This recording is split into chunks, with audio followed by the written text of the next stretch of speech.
మేమైతే ఊరికెళ్తున్నాం. నీకేంటమ్మా ఎక్కడికైనా వెళ్తావు అని అనుకుంటారు కొంతమంది. అవును, సమ్మర్ టైంలో ఏం చేయాలి? ఇంటి దగ్గర ఉండి పిల్లలకి స్కూల్ ఉన్నప్పుడు ఊరికి వెళ్ళలేం. ఇక్కడికి వెళ్ళాలన్నా హాలిడేస్ టైంలోనే. అవును, సమ్మర్ టైంలో అందరినీ చూడాలని ఫిక్స్ అయినా, అందుకే నేనైతే ఊరికి వెళ్తున్నా. కానీ ఇంతకే ఊరికి వెళ్తున్నావో చెప్పు అని అనుకుంటురా? చెప్తా, ఎందుకు చెప్పను, చెప్తాందుకే ఈ వీడియో తీసి. ఆ వీడియో డైలీ చూసేటోళ్ళు అయితే మా అక్కలు ఇంతకు ముందుకే తెలిసి ఎందుకంటే ఒకసారి వీడియోలోకి వచ్చారు కాబట్టి.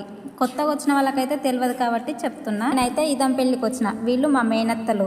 నా పక్కన ఉన్నామా పెద్ద మేనత్త, అవతలున్నామా చిన్న మేనత్త. వీళ్ళు మా చిన్న తాత బిడ్డలు, మా తాత వాళ్ళ నాన్న అన్న తమ్ముళ్ళు అన్నమాట. పెద్దక్క వాళ్ళదేమో ఇదంపల్లి, చిన్నక్క వాళ్ళదేమో అపరెడ్డిపల్లి. ప్లీజ్ మా చెల్లికి సపోర్ట్ చేయండి అని అంటుండ్రు. చిన్న మేనత్త ఫోన్ చేసి పిల్లల హాలిడేసే ఉన్నాయి కదా, ఏం చేస్తావు ఎండాకాలం, రారాదు అని ఫోన్ చేసింది. అయితే మీ ఇంటికి ఏమొద్దు కానీ పెద్దక్క వాళ్ళ ఇంటికి వదంతా ఇద్దరం కలిసి అని నేనంటే సరే అని మేము ఇద్దరం కలిసి అయితే ఇదం పెళ్లికి వచ్చా. తెల్లవారినాక చిన్నక్క కొడుకు వచ్చిండు, ఈతకాయలు తీసుకొని వచ్చిండు. పల్గన్ సినిమాని అయితే ఇంట్రెస్ట్గా చూసుకుంటానైతే ఉన్నాం మేమందరం. అంతల్నే చిన్నక్క కొడుకు వచ్చిండు, ఈతకాయలు తెచ్చిన అక్క అంటే పండు ఏమో తిన్నాం.